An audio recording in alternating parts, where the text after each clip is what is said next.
إن الحمد لله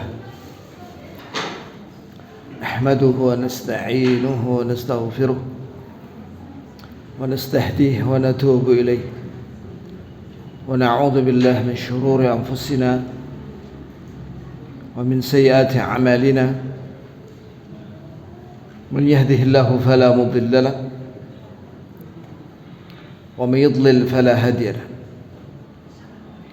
أشهد أن لا إله إلا الله وحده لا شريك له وأشهد أن محمدا عبده ورسوله صلى الله عليه وعلى آله وأصحابه ومن تبعهم بإحسان إلى يوم الدين وسلم تسليما كثيرا. اللهم انفعنا بما علمتنا وعلمنا ما ينفعنا وزدنا علما وأصلح لنا شأننا كله ولا تكلنا إلى أنفسنا طرفة عين. Ya, berkaitan dengan ziaratul kubur. Amma ba'd. Di dalam kitab Min Firqatin Najiyah bahwa di antara larangan di kuburan adalah tidak boleh tawaf. Tidak boleh tawaf di kuburan dengan niat taqarrub, mendekatkan diri kepada Allah. Sebab ibadah tawaf itu hanya ada di Ka'bah. Sebagaimana Allah Azza wa Jalla berfirman, "Wal yatawafu bil baitil 'atiq." Surat Al-Hajj.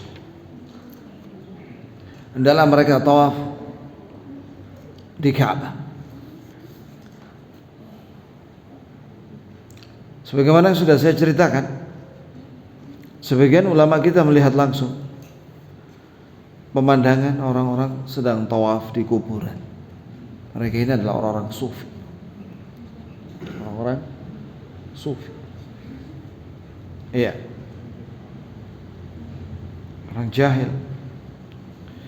Kemudian yang keempat, adam qira'ati syai' min al-Qur'an fil maqbarah. Ini di kuburan itu tidak boleh membaca Al-Qur'an. Iya. Karena Rasulullah sallallahu alaihi wasallam bersabda, "La taj'alu buyutakum maqabir. Fa inna syaitana yanfiru min al-bait alladhi tuqra'u fihi suratul Baqarah." Rawahu Muslim. Janganlah kalian menjadikan rumah-rumah kalian seperti kuburan. Yani tidak ada bacaan Quran itu di rumah kalian. Mirip seperti kuburan. Maka di situ menunjukkan bahwa Nabi sallallahu alaihi wasallam tidak pernah baca Quran di kuburan. Tapi Nabi SAW baca Quran di rumah. Fa inna syaitan, sungguh syaitan yakni jin, yanfiru lari dari rumah yang dibacakan di dalam rumah itu surat Al-Baqarah. Ini hadis sahih riwayat Muslim. Kata penulis rahimahullah, wa hadha isyaratun ila anna al-qubur laysat mahallan lil-Qur'an. Hadis ini mengandung isyarat bahwa kuburan itu bukan tempat untuk baca Quran. Itu jamaah sekalian. Oleh karena itu Rasulullah menyatakan jangan kalian jadikan rumah kalian seperti kuburan. Tidak ada bacaan Quran di dalam rumah itu. Persis kayak kuburan. Dan tidak ada riwayat satupun bahwa Nabi baca Quran di kuburan. Baik itu surat pendek atau surat menengah atau yang panjang. Termasuk surat Yasin. Nabi tidak pernah baca surat Yasin di kuburan. Mana dalilnya coba? Nggak ada.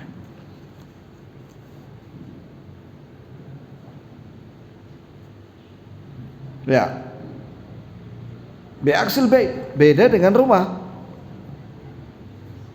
Wal ahadits al warida fil qira'ah 'ala al-qubur. Nah, ya, rumah kita dianjurkan oleh Nabi alaihi salatu wasallam untuk baca Quran di rumah. Agar supaya syaitan jin lari dari rumah itu. Jadi kalau ingin mengusir jin dari rumah, mudah. Bacakan aja surat Al-Baqarah yang keras baca. A'udzu billahi minasy syaithanir rajim. Bismillahirrahmanirrahim. Alif lam mim. Dzalikal kitabu la raib fihi hudal lil muttaqin. Nah, seterusnya ya, ikhwan. Ya. Begitulah baca Quran di rumah, baik ketika salat malam atau di luar salat. Wal ahadits waridah fil Quran atau fil qiraati 'ala al-qubur ghair sahihah. Adapun ada hadis-hadis yang katanya boleh baca Quran di kuburan, itu tidak sahih. Yang kelima, amma talab al-madad bil 'aun min al-mayyit walau kana nabiyyan aw waliyan fa huwa min asy-syirk al-akbar. Nah, perhatikan ya, kawan. Adapun minta bantuan dan pertolongan kepada mayat, walaupun mayat itu seorang nabi atau waliullah, kekasih Allah, maka itu termasuk syirik besar. Mengapa? Karena mayat-mayat itu tidak bisa memberi.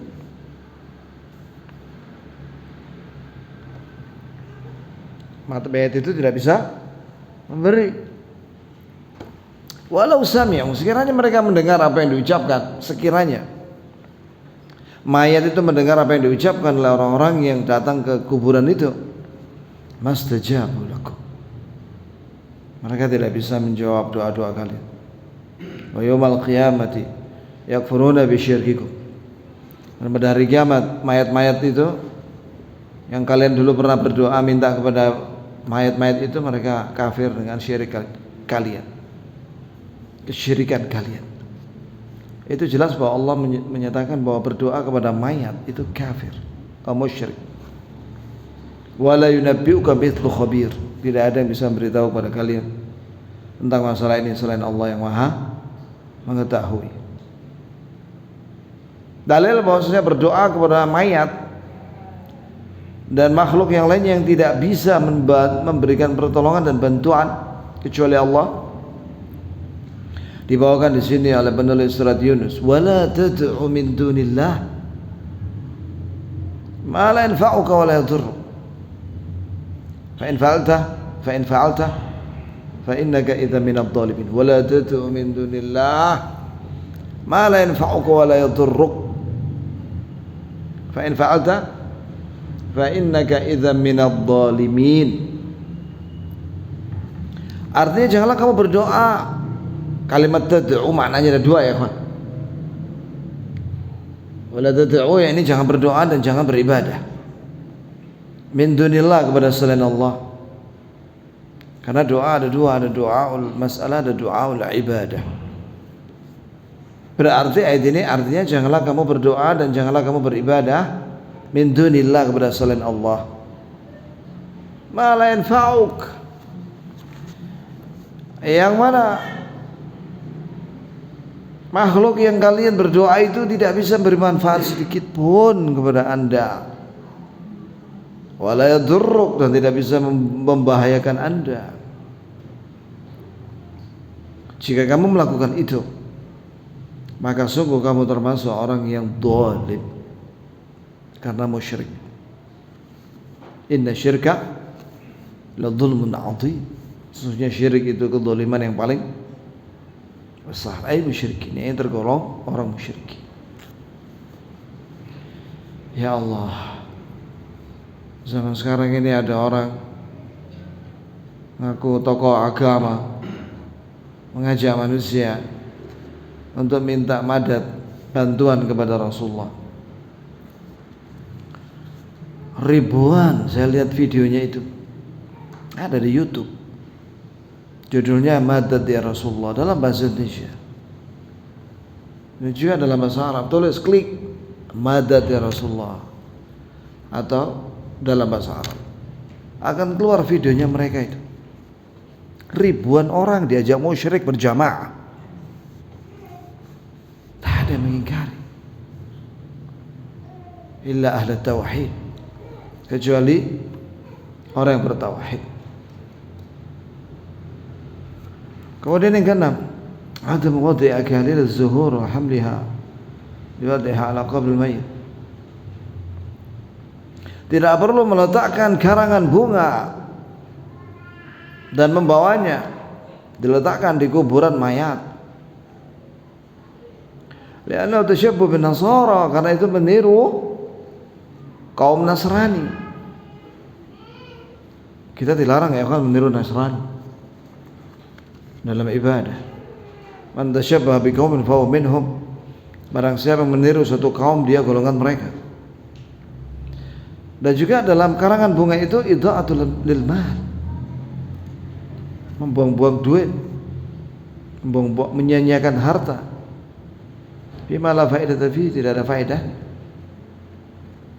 Wallah, kalau misalnya itu berapa harganya karangan bunga itu berapa ya? Hah? Saya belum pernah tahu harganya. Hah? Ada yang tahu gak harganya karangan bunga itu berapa harganya? 500. Larang ya. Mahalnya 500. Coba uang 500 itu dikumpulin dari orang-orang yang mau beli karangan bunga, dikumpulin, berikan kepada ahli warisnya. Itu lebih manfaat dan nyunnah. Itu sunnah.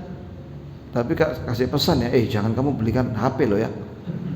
Kamu belikan makanan ini untuk makan. Jangan dibelikan pulsa. 500 kayak pulsa KP, kayak game online tak loh. Jadi kasih nasihat itu ahli waris itu anak-anaknya. Jadi karangan bunga itu tergantung besarnya ya. Kalau semakin besar, segede rumah tingkat, wah 1 juta ya kibarnya. Buat apa ya Pak? Turut berduka cita, rest in peace. Opo maneh. Yo le rest in peace, le azab finnar ya boy. Astaghfirullah.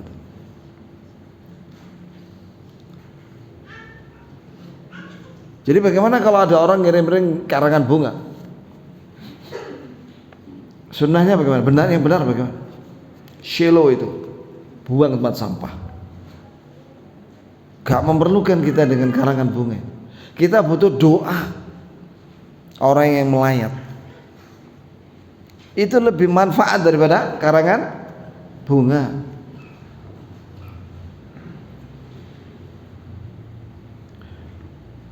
Walau dia al-mablagh lil fuqara, sekiranya itu uang karangan bunga itu diberikan kepada fuqara, pada ahli waris khususnya dari kalangan fuqara, wa sadaqatan lil mayyit, dengan niat sedekah untuk mayit, istafad al mayyitul fuqara, sungguh mayit itu dapat faedah pahala dan orang miskin juga dapat manfaat uang. Boleh kayak ikhwan meletakkan bunga-bunga sedap malam, melati. Ada lagi bunga apa itu yang wangi itu diletakkan di atas kuburan. Nah itu juga mubazir. Wallah, lebih baik letakkan di kamar sehingga harum baunya.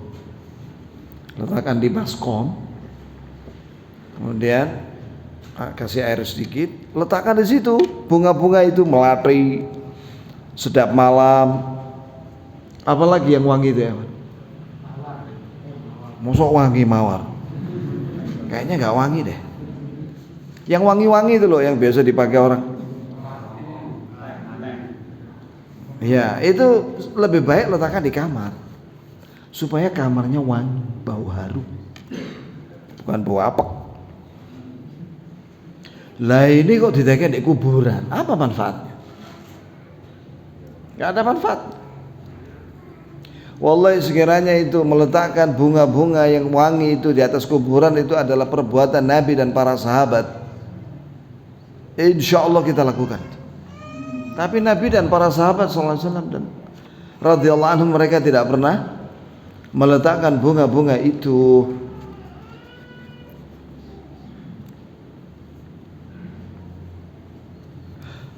Bolehkah seorang kalau mau nikah mandi kembang? Mandi kembang, melati dan sedap malam, selulup selama 1 jam. Bagaimana hukumnya ya? Boleh aja kalau tidak diyakini macam-macam. Tujuannya apa ya? Supaya wangi ya. Mandi kembang. Tujuannya apa? Wangi, supaya ikut tok. Tapi kalau diyakini bahwa mandi kembang nanti dalam acara siraman katanya untuk keyakinan tertentu, nah ini baru bid'ah khurafat. Ya tergantung niatnya. Ya, yang penting nggak usah sampai 7 mata air dari sumur yang berbeda. Ngapain itu? Cukup itu PDHM cukup sudah. Ya, kok soromen lah 7 mata air dari sumur yang berbeda, 7 sumur yang berbeda. Mempersulit ini, iya kan? Itu ya. Selanjutnya yang ke-7, la yajuzul bina al qabr, tidak boleh membangun apapun di atas kuburan, apa itu kijing atau apalagi itu yang selain kijing itu, pagar, kasih tembok, kasih bangunan, dikasih kelambu, gak boleh ya. Apa hikmahnya? Hikmahnya adalah supaya orang-orang awam tidak terfitnah dengan kuburan itu, karena nanti menganggap bahwa kuburan yang dibangun di atasnya sesuatu, apakah itu bangunan musola atau yang lainnya, nanti orang-orang awam mengira bahwa itu kuburan keramat, akhirnya orang musyrik di situ. Itulah hikmahnya ya. Saddan dzari'ah. Dalilnya, oh iya, dan juga au kitab syai' minal Quran, tidak boleh menulis sesuatu Quran di situ, kaligrafi, au syair atau syair-syair. Karena ada dalil larangan, naha an tatsisil qabr, larangan menulis-nulis di kuburan atau mengecatnya, wa an yubna alaih, dan dilarang membangun apapun di atasnya. Makanya ya ikhwan, sunnahnya kuburan-kuburan itu ya hanya boleh ditinggikan 1 jengkal tanahnya, boleh ditambahi di atasnya kerikil, menutupi gundukan tanah itu, terus dikasih tanah dikasih batu atau apa sih namanya, maisan ya. Maisan mahal ya. Bolehkah diganti dengan yang lainnya? Boleh, batu. Letakkan di situ batu gede, tancapkan di situ. Seginilah batunya. Tanam di situ bagian kepalanya. Begitulah sunnah. Tidak ada bangunan. Lah kenapa kok dikasih kerikil? Ya supaya enggak longsor tanahnya. Bagaimana kalau ambles? Jadi orok lagi. Begitulah ya. Baik, tapi ini dia. Cukup diletakkan batu kerikil yakni birtifa'i shibrin, pada ketinggian 1 jengkal. 1 jengkalnya siapa? Ya 1 jengkalnya antum ini lah, yang tinggi-tinggi ini lah. Kalau saya kan pendek ini jengkalnya. yang jengkalnya yang panjang-panjang. Seberapa itu? Ya situ, segitu. Yu'raful qabr, supaya diketahui bahwa di bawah sini ada mayat. Itu sunnah ya. Kama fa'al Rasul. Sebagaimana yang fu'ila Rasul, sebagaimana dilakukan terhadap Rasulullah. Indama wada'a hajaran ala fa'ala Rasul sallallahu alaihi wasallam indama wada'a hajaran ala qabri Uthman bin Mad'un. Perhatikan, Rasulullah pernah meletakkan kerikil di atas kuburannya Uthman bin Mad'un. Ya, ata'allam ala qabri akhi. Itu ini atu'allam, ini agar diketahui bahwa ini kubur saudaraku. Mak kerikil aja. Sekarang pembahasan berikutnya taqlidul a'ma. Taklid buta. Nah, ini penting sekali ya, ikhwan. Taklid buta itu artinya mengikuti orang dalam masalah agama tanpa dalil. Wah, itu bahaya. Apalagi yang ditaklid itu adalah orang Syiah atau orang yang tidak berilmu. Maka di antara ciri orang musyrikin dahulu, wa idza qila lahum ta'alu ila ma anzalallah qalu ya wa idza qila lahum ta'alu ila ma anzalallah wa ila ar-rasul qalu hasbuna ma wajadna alayhi aba'ana awalau kana aba'uhum la ya'lamuna syai'an wa la yahtadun. Surah Al-Maidah ayat 104. Ya, 104, coba cek ya. Jika dikatakan kepada orang-orang musyrikin, yakni Quraisy dan yang lainnya, marilah kalian kepada apa yang wahyu yang Allah turunkan kepada Rasulnya, itu Al-Quran dan hadis. Maka orang-orang musyrikin menjawab, cukup bagi kami apa yang kami dapati dari nenek moyang kami atau kakek moyang kami. Maka Allah jawab, walaupun sekiranya nenek moyang mereka tidak tahu apapun dan tidak mendapatkan petunjuk, yakni nenek moyang mereka sesat, diikuti juga.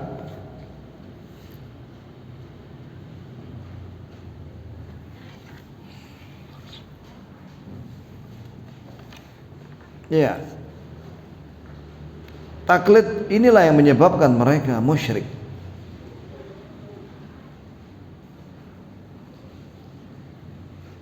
Yukhbiruna Allah an hal musyrikin. Kata penulis rahimahullah, Allah Ta'ala memberitakan tentang kondisi orang musyrikin. Hina maqala lahumur Rasul sallallahu alaihi wasallam ta'alu ilal Qur'an. Ketika Rasulullah SAW berkata kepada mereka, mari kalian belajar Quran, tauhid Allah, mari mengamalkan tauhid, doa wahda, dan mari berdoa hanya kepada Allah satu-satunya. Faqalu, mereka menjawab, yakfina aqidata al-aba, cukup bagi kami keyakinan nenek moyang, kakek-kakek kami. Farada alaihimul Qur'an, maka Al-Quran membantah mereka. Inna aba'akum juhal, sesungguhnya kakek-kakek kalian dulu itu tidak mengerti kebenaran. La ya'lamuna syai'an, tidak mengetahui sedikit pun tentang ilmu, yaitu agama. Walam yahtadu ila tariqil haq, dan mereka tidak mendapatkan petunjuk ke jalan yang benar, yaitu musyrikun. Ya, alhamdulillah kita ini keturunan dari Kenaro, Waken Dedes, dan Gajayana, dan Gajah Mada, Empu Gandring, dan juga kahuripan.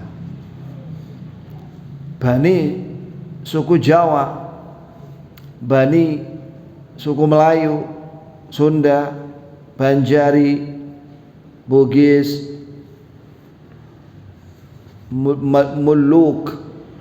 Muluk, maksudnya Maluku, karena di sana dulu ada kerajaan Tidore. Alhamdulillah dapat hidayah pada Islam. Asyhadu an la ilaha illallah wa asyhadu anna Muhammadar Rasulullah. Mudah-mudahan dengan syahadat ini dan Islam yang kita amalkan ini, kita dimasukkan syurga oleh Allah, khalidina fiha abada, selama-lamanya, tanpa hisab, tanpa siksa. Amin ya rabbal alamin.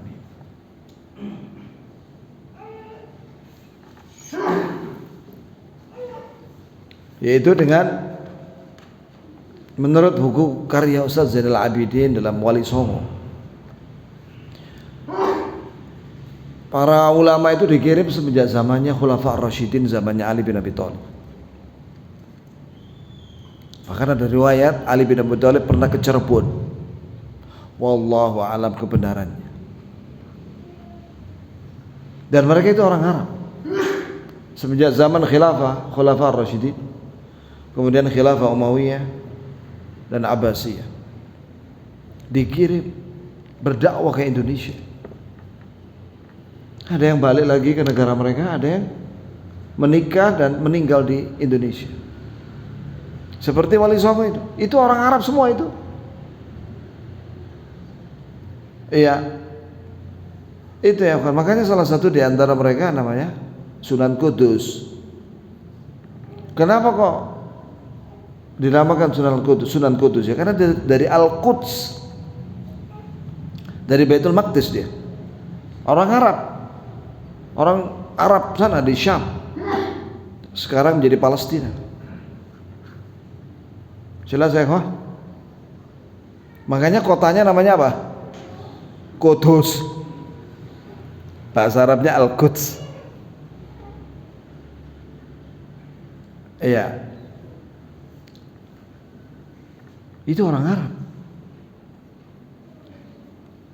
Begitu pula Sunan Ampel, itu orang Arab. Makanya di situ komunitasnya orang Arab itu dia, Sunan Ampel.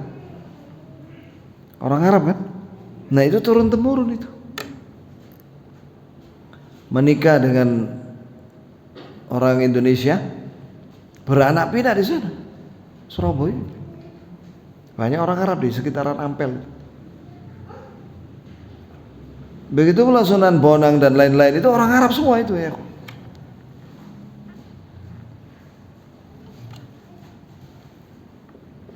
Dan ingatlah bahwa para anbiya wal mursalin yang dari bangsa Arab dan berbahasa Arab itu ada 4. Yang pertama Nabi Hud alaihissalam, yang kedua Nabi Saleh, yang ketiga Nabi Syuaib, yang ketiga Nabi Yakub. Nabi kalian siapa itu? Nabi Muhammad SAW. 4 Rasul itu berbahasa Arab.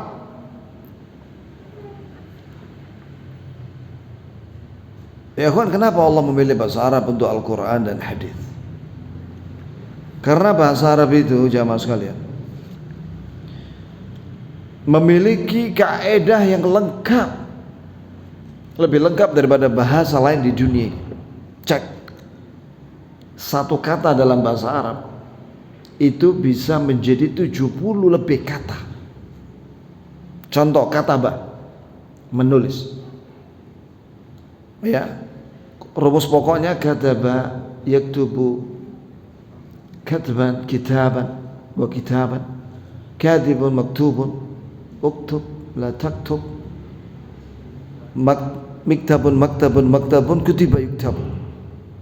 Kemudian kataba menjadi 14 kata. Dari kataba itu dimasukkan domirnya, kata gantinya ada 14. Kemudian yaktubu 14. Kemudian kitaban ada 3. Kitaban wa katban wa kitabatan. Kemudian setelah itu katib ada 6. fa'il, pelaku. Maktub, maf'ul ada 6 juga. Kemudian kata kerja, perintah ada 6. Kata kerja, larangan ada 6. Kemudian keterangan alat, tempat, waktu itu masing-masing berapa itu. Kemudian fi'il madhil majhul dan mudhari' majhul masing-masing 14. Itu di jumlah 70 lebih. Saya pernah hitung itu. Itu baru satu kata namanya kataba, menulis.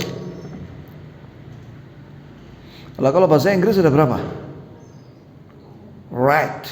Ya, menulis itu apa? Ada berapa perubahannya? Berapa?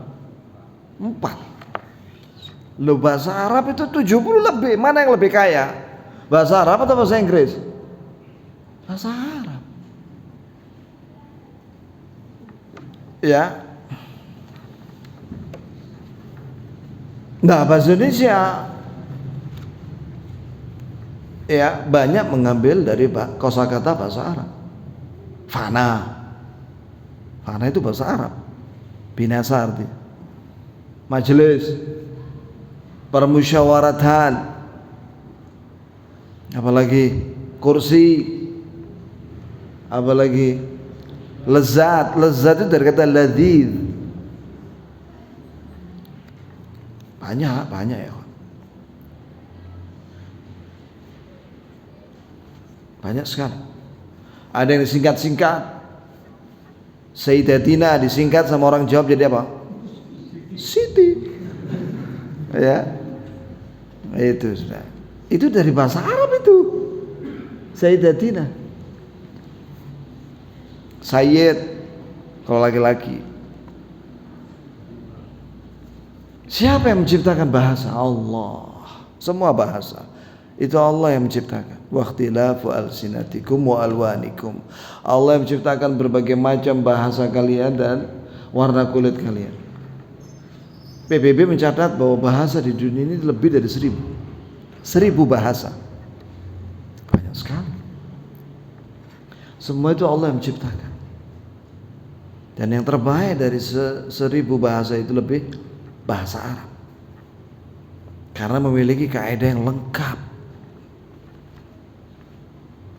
Kalau umat Islam sudah dapat hidayah kepada Islam terus meninggalkan bahasa Arab, maka dia tidak akan paham Quran dan hadis. Dan ini yang diinginkan oleh orientalis barat yang ini merusak Islam dari dalam, yaitu mengesankan bahwa bahasa Arab itu sulit, sehingga banyak orang tidak mengerti Islam. Karena Islam itu diturunkan dengan bahasa Arab, bukan dengan bahasa Cina ya akhi. Wali Songo itu nggak ada satupun Cina, Arab semua. Nabi kita orang Arab. Ya, kita kembali kepada bahaya taklid.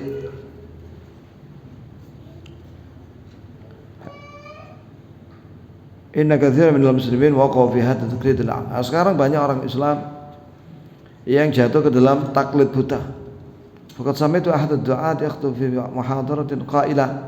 Aku mendengar ada seorang dai berkhutbah mengatakan, hal kana aba'ukum ya'lamuna anna Allah lahu yad. Yahtaju bi aba'ihi 'ala al-inkar wa 'ala al-Qur'an athbata dhalik. Ini ada seorang dai ini dai Mu'tazilah, dai Jahmiyah. Dia berkata dalam muhadarahnya begini, kata penulis rahimahullah, apakah kakek-kakek kalian tahu bahwa Allah itu punya tangan? Coba lihat.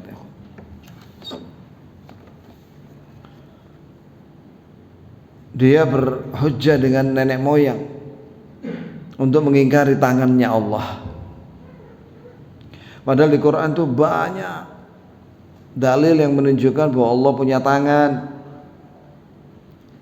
Fi qouli ta'ala an khalqi Adam, seperti Allah berfirman tentang penciptaan Nabi Adam, ini dalam surat Shad. Ma manaka an tasjuda lima khalaqtu bi yadayya? Wahai iblis, kenapa kamu tidak mau sujud kepada Adam yang aku ciptakan, Adam dengan kedua tanganku? Perhatikan ya kan, Allah menyebutkan bahwa dirinya punya dua tangan. Tiba-tiba ada orang itu mengatakan bahwa Allah tidak punya tangan. Manusia aja kalau nggak punya tangan itu tidak sempurna kan? Kasihan dia. Wallah, ada orang nggak punya tangan ya kawan. Gimana cara makannya itu? Pakai kaki, pakai jempol kaki.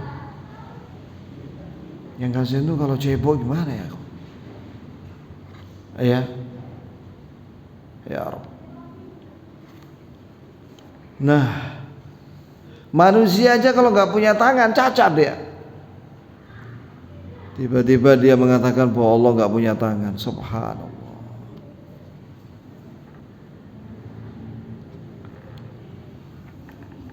Ya. Tapi ingat, dalam ayat lain Allah itu tidak sama dengan makhluk, termasuk tangannya.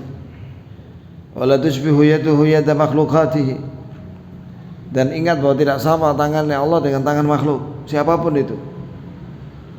Sebagaimana Allah Ta'ala berfirman, laisa kamitslihi syai', Allah tidak sama dengan segala sesuatu makhluknya. Wa huwas samiul basir, dan dia maha mendengar lagi maha melihat. Dalam hadis Bukhari, jami'ul khalq ala dhih, seluruh makhluk di tangannya Allah. Allahu Akbar. Terus Nabi bacakan ayat, wa ma qadarullah haqqa qadrih wal ardu jami'an qabdatuhu yawmal qiyamah was samawat matwiyatun bi yamini subhanahu wa ta'ala amma yusyrikun. Sungguh orang-orang musyrikin tidak mengagungkan Allah sebagaimana mestinya. Padahal pada hari kiamat bumi ini semua ada 7 bumi dalam genggaman tangannya Allah. Dalam hadis digenggam oleh Allah 7 bumi dan digerak-gerakkan. Dengan sebab itu terjadi gempa bumi dahsyat. Idza zulzilatil ardu zilzalaha. Dan Allah berfirman saat itu, Anal Jabbar, saya yang maha perkasa. Iya.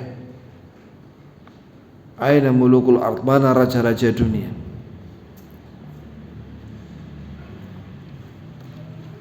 Wasamawat matwiyatun biyamini, dan 7 langit, langit-langit itu ada 7 dilipat oleh Allah dengan tangan kanannya.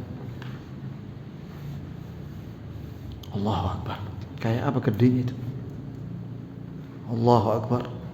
Kama yaliqu bi jalalihi wa 'azamatihi, sesuai dengan kebesarannya dan keagungannya. Itu baru tangannya Allah. Subhanahu wa ta'ala amma yusyrikun. Surat Az-Zumar ayat 67. Yang ketiga, hunaka nun akhar min taqlid ad-dar. Ada lagi taklid buta yang bahaya. Hawa taqlidul kuffar. Itu taklid dengan orang kafir, fil fujur, dalam kedurhakaan, yaitu maksiat. Meniru orang kafir dalam maksiat. Sufur itu membuka aurat, baik laki atau perempuan. Kalau laki-laki pakai celana pendek di atas lutut, itu niru orang kafir. Kalau perempuan, antum lebih tahu lah, ya, libas, dan juga dalam pakaian ad-dayyiq, yang sempit. Ini dimaksud dengan pakaian sempit di sini yaitu celana jeans atau yang semisal dengan itu. Celana umat Islam itu tidak ngapret, kayak lebet, ya, tapi dia longgar ya. Dan subhanallah, saya pernah dengar ada seorang dokter spesialis kandungan mengatakan penyebab tidak suburnya pria karena suka pakai celana ketat. Nah itu aja, akhirnya maninya lemah. Lah apa di cekik terus ada, ya kan? Agak sambaan ya, akhirnya lemes sudah, maninya lemes sudah. Allah musta'an.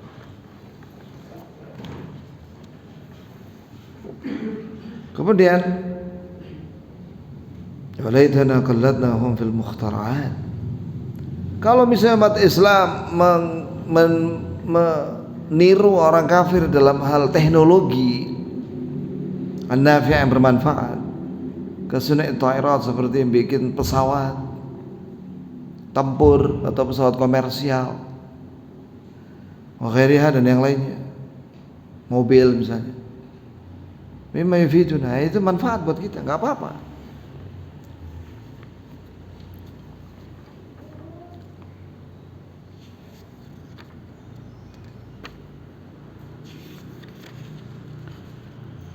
Dulu Pak Habibie mengatakan kita itu rugi kalau ngimpor bahan-bahan mentah kayak biji besi atau batu bara ke luar negeri, itu rugi. Bayangkan kalau biji besi itu dijual murah, sama Jepang itu biji besi itu jadi mobil Toyota, Mitsubishi, dikembalikan ke kita dalam keadaan mahal, rugi kita. Dulu zamannya Pak Habibie ngomong seperti itu ya. Nggak tahu sekarang. Wallahu a'lam.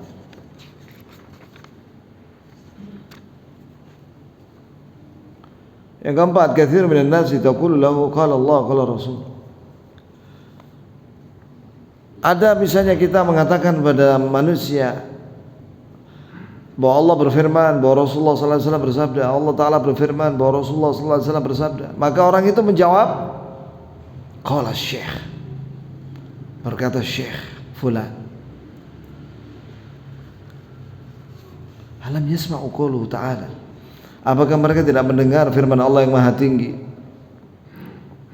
Ya ayyuhalladzina amanu, wahai orang beriman, la tuqaddimu baina yadayillahi wa rasul, janganlah kalian mendahului di hadapan Allah dan Rasul. Kata Ibnu Qayyim, la taqulu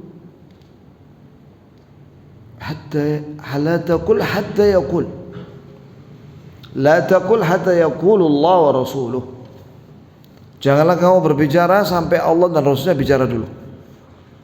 Nah di sini diterangkan oleh penulis arti ayat di atas surat Al-Hujurat ayat 1, la tuqaddimu qawla ahadin ala qawlillah wa rasul. Jelas, apalagi ini, jangan kau mendahulukan itu maksudnya memenangkan perkataan orang daripada Allah dan Rasul, perkataan Allah dan Rasul. Saya pernah mendengar ada seorang di antara mereka berkata, salaf itu kalau dikasih nasihat, dia bilang, mana dalilnya Pak Ustadz? Apa dia bilang?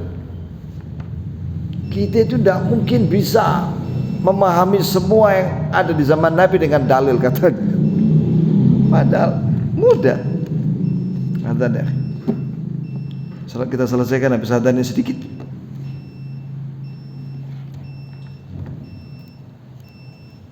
Allahu Akbar,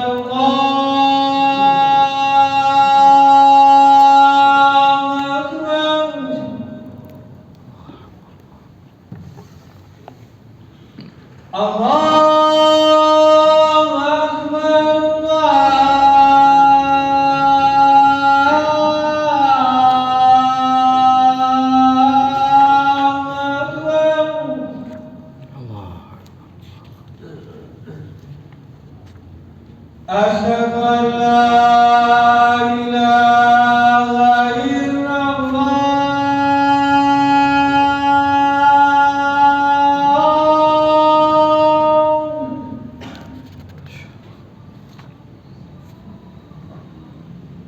أشهد أن لا إله إلا الله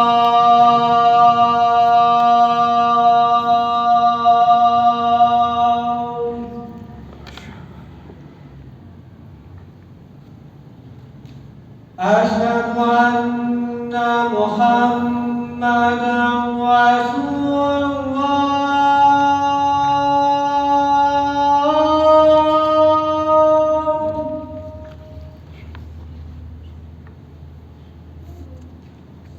أشهد أن محمدا رسول الله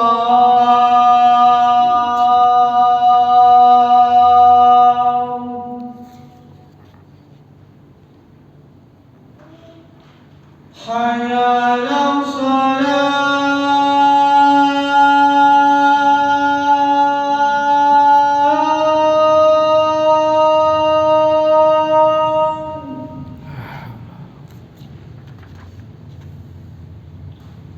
حي على الصلاة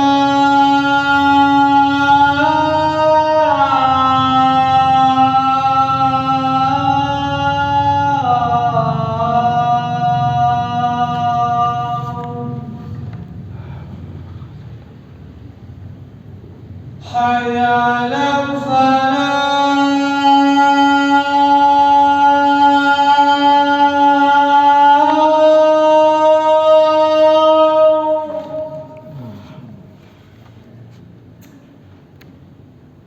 حي على الفلاح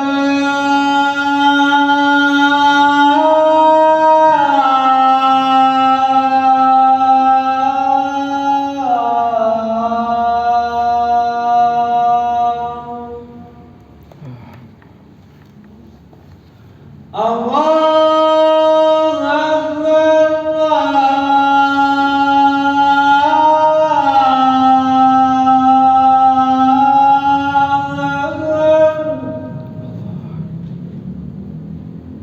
لا إله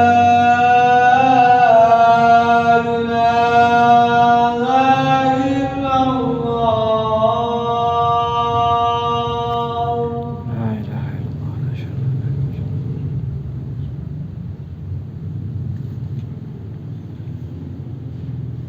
Jadi ayat yang berbunyi ya ayyuhalladzina amanu la tuqaddimu baina yaday Allahi wa rasulih. Wahai orang beriman, janganlah kalian mendahului Allah dan Rasulnya. Yaitu janganlah kau berbicara kecuali setelah Allah dan Rasulnya berbicara. Itu yang pertama. Yang kedua, janganlah kamu mendahulukan perkataan orang daripada firman Allah dan sabda Rasul. Apalagi mengatakan bahwa perkataan orang itu lebih tinggi daripada Allah dan Rasul. Ya Allah. Kemudian jamaah sekalian, qala Ibnu Abbas. Nah, ini dia Ibnu Abbas ya ikhwan radhiyallahu anhuma. Itu pernah ditanya oleh seorang tentang hukumnya haji tamattu'. Maka Ibnu Abbas mengatakan bahwa Rasulullah membolehkan tamattu'. Haji tamattu', umrah dulu baru haji. Tiba-tiba orang itu berkata, Abu Bakar dan Umar melarang haji tamattu'. Wah, marah Ibnu Abbas dan mengatakan begini, yushiku an tanzila alaikum hijaratan minas sama'. Saya khawatir akan turun batu dari langit. Aqulu lakum qala Rasulullah. Aku berkata kepada kalian bahwa Rasulullah bersabda, ataquluna qala Abu Bakar wa Umar. Tapi kalian mengatakan berkata Abu Bakar dan Umar, seolah mempertentangkan antara mendahulukan perkataan Abu Bakar dan Umar daripada Rasulullah SAW. Apalagi zaman sekarang ya kawan, antum disampaikan firman Allah dan sabda Rasulullah, ente ini Wahabi, yang benar begini kata guru saya.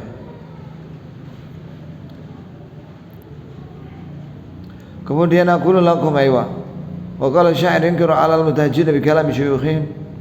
Ada penyair berkata mengingkari orang-orang yang berhujjah dengan perkataan guru mereka. Aku laka qala Allah qala Rasuluh.